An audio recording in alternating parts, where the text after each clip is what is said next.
People the internet, how's it doing? So I just want to say to the government, really at the moment, about your mass, basically mass and funerals.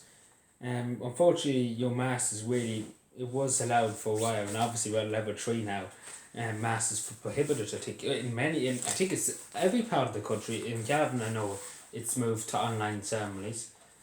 Which is unfortunate because again it was only 50 people. It's hardly going to cause an outbreak when there are 50 people in the church that were socially distanced. Now first of all, it's good to have in a moment of madness, because this is madness what's happening in the world at the moment. It's good to have belief in your God and in your religion, in your respective religion, whatever religion you are, Catholic or Protestant or whatever. Um, it is obviously good to pray to God and to ask for God to give you strength during these dark times. In my case, I would be praying to God myself. But some people, older people especially, love going to church. Just love going to church. And unfortunately, they can't do that now. And like even 2 weeks ago, before the level 3 was put in, I remember I was cleaning outside the church down here in Butler's Bridge, and older people going in, and they were socially distanced and everything like that, but they were meeting people and they were having a chat with people. Again, some of these older people wouldn't know how to use a phone, wouldn't know how to use a tablet, computer. Maybe they have their own old phone from the from the old ages. But they wouldn't know, they wouldn't be able to text people into that. They only meet them on the street. That old fashioned way of just meeting people, you randomly come across people, meeting people. And that's kind of a social effect for them. And they enjoyed meeting each other. And they were happy meeting each other. They were happy just talking. Like there was only a few, like there's only 50 as I said. But they were happy. They were happy there, and I could see that they were happy. They were very enjoyed it because again, the majority of them live on their own, and they like having a bit of social interaction with their fellow peers. Um, and unfortunately, that's been taken away now. And again, I don't even have to mention about funerals. I think the government should allow 50, at least be a bit humane, because again, 25 is a bit very small. Again, we can't go back. I really would say this straight to the government. We can't go back to people sitting in their cars, watching their mother and their father or the son or the daughter in the church car park, while the people lower them into the ground and not getting to say goodbye at the church, and some of them had to sit outside and watching the screen, while their mother and father in the church was lying there in the coffin with only the priest and the undertakers in, and nobody else allowed in some cases. And I'm sure you can even hear it in my voice that even I'm just thinking about that now and imagining it in my head. That's a whole cruel thing to have. And even because again, you can never get to say another goodbye. And I'm sorry getting a bit emotional because I'm thinking about it myself. I'm thinking about a few people I knew who died. I couldn't get to pay my respects and say console with the family and offer my condolences to the family. It's tough because again you can't grieve. You haven't got your friends. I remember my grandmother died. The only thing that really holds you up is people around you, people, your friends, your family, seeing them, having them comfort you, talk to you. It's the only thing that helps you. Maybe share a good memory of that time. That's the only thing that comforts you. And that's what comforts you. You having your friends and your family around you, and having that number reduced. It's very stressful. And obviously it's not right. It's simple as that. It's not right and it's not humane. Because again, we live in times that are mad, and I really have to say it's just mad.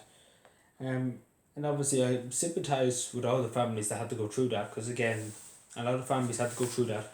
Some families couldn't nearly even go near the church at all in some towns, and had to watch online as their mother or father or son or daughter was buried into the grave, and they couldn't put flowers, they couldn't do anything. That's how strict in some churches they were. And I'm sure everybody will agree. That's again, you never forget it. You never be able to get over that. You never be able to grieve. You never be able to find justice and peace over that.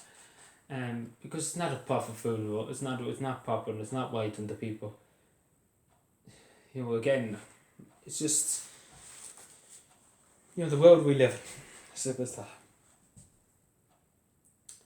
But the thing I say to people, hopefully, please God, maybe it might change, and hopefully the government might have a heart, because again, the church are giving out of that. I did reply to actually a Catholic priest who was in county meeting who was giving out about funding. And I just say this straight to any priest who's more or less worried about their paycheck. And I say this straight to you, again, there's people dying in the hospital in Cavan, there's people dying of different illnesses, and a few of them requested the priest just to give them the last rites. Again, one brave priest, and I'm sure people maybe around Cavan will know he went in. He wasn't supposed to went in, but he went in, and he prayed beside a few of them. He give them the last rites.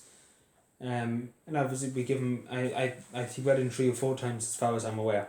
And he went in to give him the last rites, but not many priests stood up and said, I will go in. And again, at the last moment of somebody's life, again, you should listen to their request. And unfortunately, again, it hasn't been done. A lot of priests have refused to go in. And this is the message to priests, people of God, go in, again. Go in again. Go in if you have to go in. And if people request you to go in, obviously go in. And again, as I was saying with the money, to priests, don't give a damn about money. People are dying. People are suffering. Again, the Catholic Church are under high castle.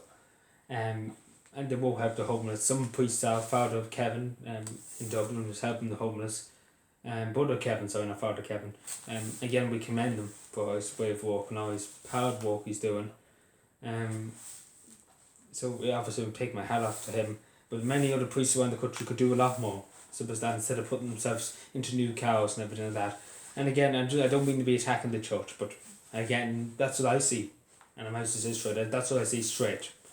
Again, the good, as I was saying, for that priest there, that's a good priest who's willing to put himself on the line to help, to give people comfort in their dying hours.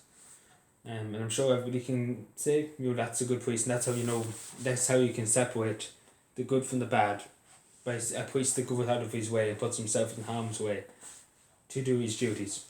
But anyway, take care everybody, and bye.